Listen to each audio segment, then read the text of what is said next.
Great morning, Wednesday. The Pastor's Brew is ready for you. I know you're excited about that. Just know it's just for you. The Pastor's Brew is ready for you. Coffee with the Pastor. This is going to be the Super Bowl edition. Super Bowl edition. I need to know, did you watch the game? I want to know, did you watch the game? So come on in. Welcome. Good morning. Talk to me. Let me know, did you watch the game? What did you think of the game? Did your team win? Were you a Philadelphia Eagles fan? Did your team win? Were you a Kansas City Chiefs fan? Well, let me just go ahead and let it out. Were you a Dallas Cowboys fan and your team was not there and it will not be there for a number of specific reasons, which all of the historic Dallas Cowboy fan base knows. Well, some may not know, but some of the old school fans know. But yeah. Did you watch the Super Bowl? Eagles 40 and Chiefs 22. I know I have a lot of Eagles fans in Journey. I was here Sunday briefly. I didn't make it through the whole service. Thank y'all for your prayers. Just sidebar. Thank you for your prayers. Got a little under the weather Sunday, but I saw a lot of Eagles jerseys coming in the house, and I was just amazed, impressed. That may be why that virus caught up with me. It just subdued me. It sacked me. And then the office. I had to get out of there. But thank y'all for your prayers. I'm back in so many respects. I'm leaning on the everlasting arms, safe and secure from all alarm. So good morning. Welcome. This is the Super Bowl edition. The Pastor's Brew is ready for you. Normally I ask you, how do you take your coffee? You all know my preference, black. No sugar, no cream. I can't wait to do a pastor's edition of Coffee with the Pastor. I can't wait to do the pastor's edition of Coffee with the Pastor. I want to talk about a specific coffee and how you cannot drink that coffee if you want to grow your church. That's the pastor's edition. Look out for it. Share it with your pastor's friends. It's coming. We'll talk about the kind of coffee you need to be drinking if you want to grow your church. And every pastor that I talk with, conferences, workshops that I attend, it's all about church growth. How do we get the people in? How do we get the youth in? How do we get the children? I got a twist about what's brewing and what should be brewing in your pot if you want to grow your church. So good morning again. All right. Thank you. I'm glad to be feeling better as well. Thank you for those comments. So tell me, did y'all watch the Super Bowl? Go ahead and put in the comments, yes, no. Did you watch the Super Bowl? Did your team win? That's the comment. That's the question that we are asking for your input on as we get ready today. Okay, someone said I watched the game. All right. But my Dallas Cowboys were home. Yes, they were. They were home. And don't get mad, don't hate, but home is where they will be. And I'm a fan, but I'm realistic. I know football. I'm realistic. All right. Great to see everyone. If you would, go ahead and hit the share button. Someone says they slept through the first half of the Super Bowl. Thou shalt not sleep during football. Well, what am I saying? I'm being a hypocrite. But I had excuse. But I did sleep as well. But we're going to get to that part in a few moments. I did sleep as well through much of the game. Jalen Hurts doing his thing. Great brother. Former college standout. Alabama got benched and transferred schools and still his career took off. Great story. Humble guy. truly believes in the foundation of how he was trained. Father, parents, big influences in his life. Great story. Great story. Yeah. So somebody said next year for the team. Next year. Okay. I'll pull in my leg now. I know it's going to be next year. Yeah. Jalen is hard to bring down. That's right. Sure is. All right. Thank you for your comments. Keep coming in, and go ahead and push the share button if you would. Share it, because we want, and I want to make sure that we get the maximum amount of listeners and hearers today and participating. As I'm just give my perspective. What do they call it? Production team. I think one of the things I hear them say, one of my production team members say POV, the POV. My point of view and my perspective. I want to give that a little bit. So share that with us. And of course, we know that others will be coming in. This is our time that we go live, and it's kind of a specialized time we pick, but others come in all day. So whenever you come in, welcome. Glad to have you. Still continue to share. We monitor all day. Myself, and I have a couple social media ambassadors that monitor all day. So we will definitely be appreciating your comments. Good morning as well, Christian. Good morning. God bless you. I see Ken. I see Lakeisha. I see other names. Jerry, God bless you. Good morning, DeAndre. Good morning, Tamara. God bless you. Can't read them all. They're coming in so fast, but I'm doing the best that I can. Did you watch the Super Bowl? Okay. If you did, there are 4 quarters in the Super Bowl. Give you some of your education. 4 quarters. First quarter, second quarter, third quarter, fourth quarter.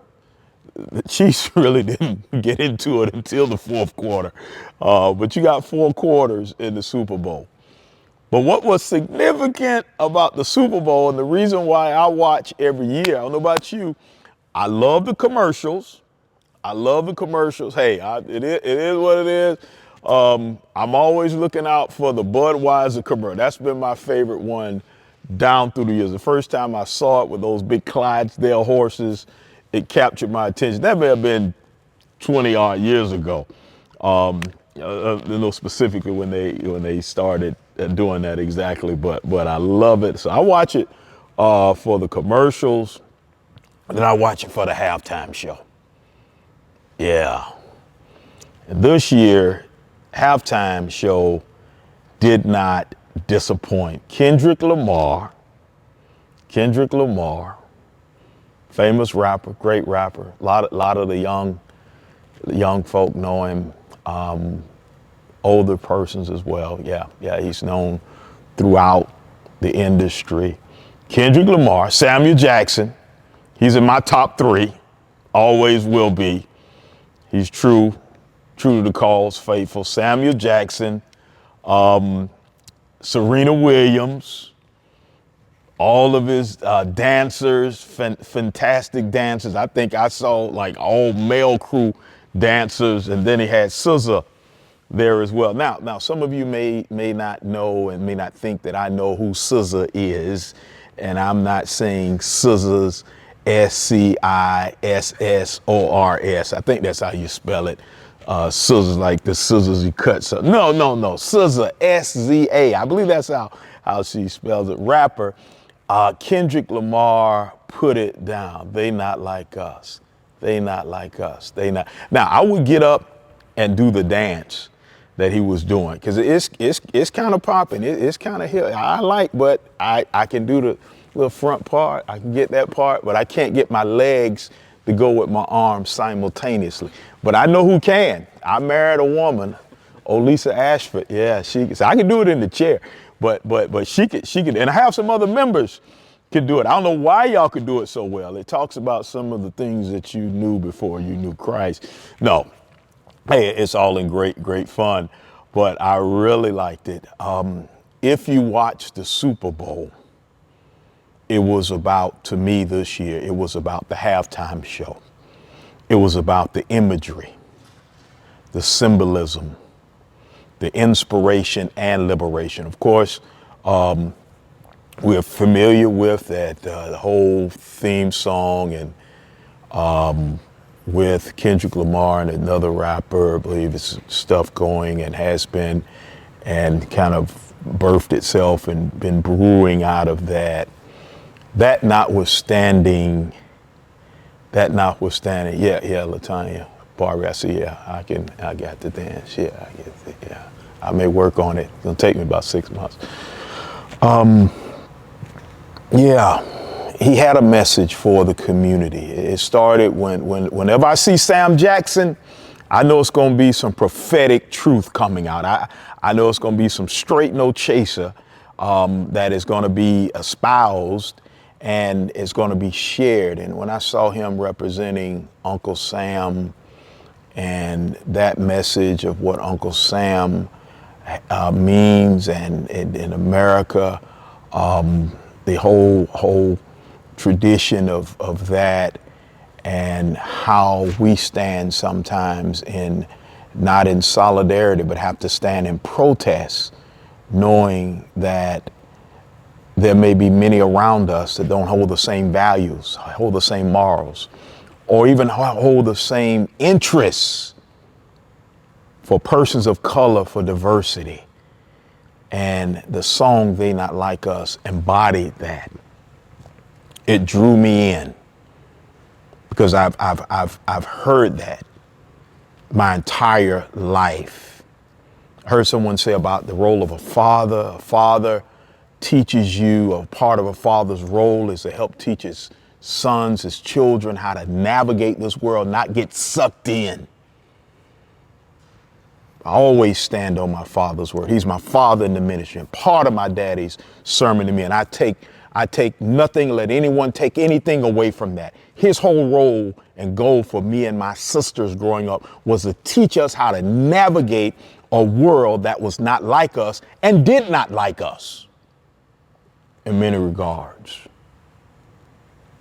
And I stayed in school long enough and I got educated in diversified schools, primarily in African-American schools, but I diversified that as well to get the educational and academic underpinnings of what that really was that he was talking about, and to see it from different perspectives and reading it in books. Don't care what you take away. You take all the alphabets away all you want. I still know the order. Put any alphabet there you want. Doesn't take it away. It's only ignorance that makes you fight something so narrow-mindedly instead of confronting what's before us. They're not like us. And I think Kendrick Lamar sent a message of how you live and how you exist, and a reminder to all that they not like us can be a conversation starter. It can be a way in which we begin to look at, and a way that we look at our adversaries or those that may not like us, they not like, and those that don't like us, to work towards that community which we all benefit from and we all have been blessed by. I don't get it. It's another level of stupidity and ignorance to bite the hand that feeds you. I would say another word, but it's Wednesday, too close to Sunday. You got to be a walking, living, breathing to bite the hand that the diversity that has made our communities, our schools, our nation, and our world strong. I'm a pastor and I'm blessed to have a great, faithful, loving, diverse congregation. Black, white, Hispanic, men, women, young, old, children, all in between. What would I look like alienating one group over the other? Especially when the gospel doesn't call me to do that. It's the diversity of gifts that helps us do and be who we are. I don't have to do it. I don't have to sing every song. I don't have to give out a greet at every door. I don't have to perk every cup of coffee.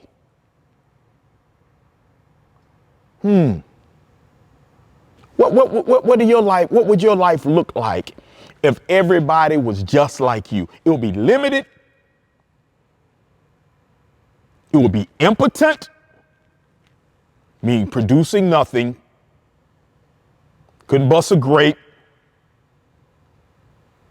And it would be narrow and shallow. Now, that's the way you choose to live. To each his own. Go ahead. But to choose that for a mass of people, it's heretical, antithetical to the word of God. How can we use, dear friends, they are not like us, to help build versus tear down? It requires humility, and it requires a love for humanity. The humility to recognize that our experiences are not just universal, but they are uniquely ours. And to appreciate that others' experiences are uniquely theirs. And just because they have unique experiences and we, does not mean that we have to be divided and fight against one another. I'm gonna move it on.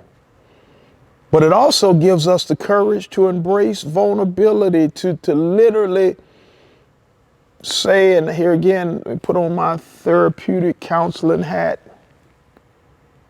to admit that they're not like us and they don't like you is liberating. Because I think sometimes for some, we're too easy to capitulate. We're too easy to try to go along to get along. Other than realizing no matter how far you go along, how much you scratch when it don't hit, you laugh when it ain't funny, still not gonna like you. Because it never was about you anyway. It was about persons that you are around. And I say this all the time. We talk about identity. I have a sermon series on identity I love to do each year at Journey because it's so important. In your identity, you're around people also that are uncomfortable in their own skin. And they get uncomfortable being around you that are comfortable in your skin, even when your skin has imperfections. They can't figure out why you go out the house and you hadn't spent a whole hour trying to put on all the creams or makeups or whatever. You good. In your mind, no matter how the world might look, hey, you may not be headed to a stage to model, but you're good. That upsets some people. When they spend hours upon hours trying to put on a mask to cover up, but you're comfortable in that skin that the Lord God has given you. We must remember that the journey toward unity does not come without challenges. There's going to be discomfort in confronting our own biases, and there will be resistance from those who cling to the familiar narratives of separation,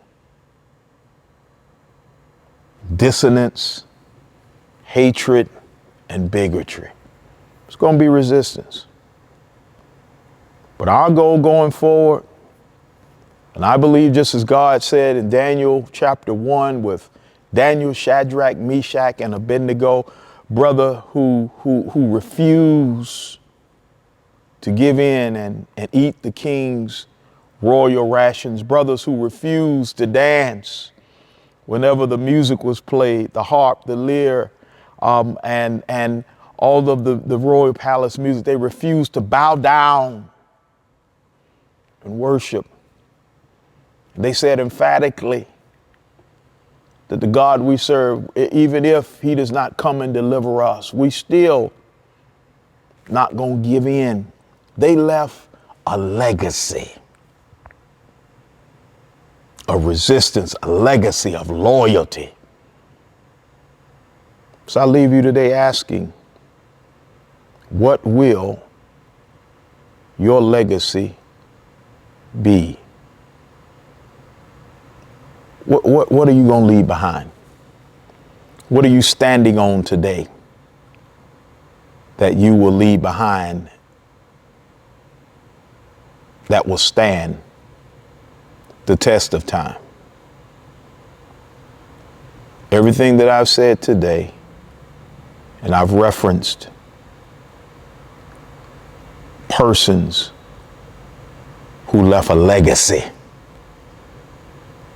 of independence, a legacy of trust in God, a legacy of love and community, a legacy of hope and well-being for all, not just some. I'm just so sick and tired of being sick and tired of selfish. I've got a cup right now. And look at this cup. And see, you're the camera person you can see that on the camera. If I'm doing a bad job, I apologize. But the cup says, we rise by lifting others. It's kind of biblical. We rise by lifting others. Did you not know that just because it's not about you does not mean it cannot help you? That if you're willing to lift and raise and uplift and inspire and encourage others, you get it in return. A rising tide raises all boats. Folks, let me tell you, some people sinking. And I'm about to sign off. Let them sink. Throughout the lifeline. But if they want to sink, let them sink. Do your job to lift and encourage and inspire. But there are some that are determined to sink. Don't let them sink you in the process. Leave that legacy behind. They're not like us. Yeah, they're not like us. My prayer, my hope is that you have a blessed Wednesday. Thank you for tuning in to see what's brewing here. Know that the Pastor's Brew is ready for you, not just on Wednesday, but literally on Sundays. Just a quick update and reminder, Wednesday night, our activities here at Journey. We're inviting you to come on in for intercessory prayer. Let's lay our prayer concerns at the virtual altar. We have a virtual altar. It's on Zoom call tonight. Also, Men in Ministry Conference is coming up February 21st through the 22nd. We have a golf tournament, brothers, on the 21st. There's going to be a link. I'll post a link. Social media ambassadors, go ahead and post that link for me so our men can register that morning, February 21st, at the Spur, which is right here in Northeast Columbia. Then that evening, 6:30, Cigars and Scriptures. Cigars and Scriptures. We're going to have over 100 brothers out on the patio. There's a cigar section. There's a non-cigar section. Shrimp and grits. Brother Ricky is going to be cooking up again another low country dish. He won't give the recipe away. Brother Ricky Snyder, he won't give a recipe away, but I hear it somewhere in his car. I'm going to go look in his car and see if I can find it. Don't tell him. He's a big dude. Big dude. But he's going to have shrimp and grits, and then we're going to have cigar and scripture, which just means the brothers come together. We talk about life. We talk about loving our families. We talk about loving the Lord. And then we encourage one another. Jesus said to Peter, Peter, after you've been converted, don't go sit on your hands. Don't go home and sit down. Don't go take it easy and watch the Super Bowl. Peter, after you've been converted, then go strengthen your brother. That's the 21st. We'll also have scouting ministry that will be here on the campus the entire weekend. Well, all the Cub Scouts, Boy Scouts out there, Webelos, remember all those groups, earning your badge, your merit badges. The Scouts will be with us the entire weekend. Then they're going to join us for worship on that subsequent Sunday. And then the 22nd, which is that Saturday, we'll have our men's conference. So you need to get registered. It's going to be great. We're going to have 3 of our Ebony bishops with us for the conference, and perhaps even more. But 3 of our Ebony bishops will be here. Bishop Swanson, Bishop Farrell, who is our resident bishop here in South Carolina, and also Bishop Holston, who is our past bishop now who serves in another annual conference. So it's going to be a great time. Again, February 21st through 22nd, rise up, oh man of God. That's the theme. Rise up. It's time to rise up and be present for Christ. That's it. I'll see you in the chat. God bless you. And thank you for tuning in to The Pastor's Brew is ready for you. God bless.